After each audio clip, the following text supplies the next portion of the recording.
Hello everyone, in this video I'm going to show you how you can make the high saturation to your video or photo in CapCut mobile. Alright, so tap on your project and select your photo video you want to edit, and I'm going to open my project.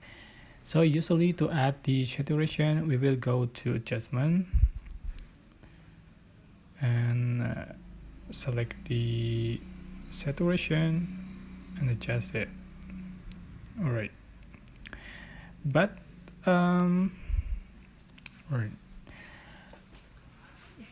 delete before, and there is an easy way automatically increase the saturation. You are just going to add filters, and you can find the high saturation right here.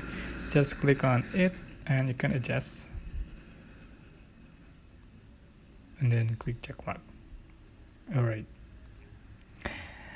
yeah, this is an easy way to make the high saturation in CapCut. Alright, I hope this tutorial was helpful for you. Don't forget to like, comment, share, and also subscribe. Thank you so much for watching.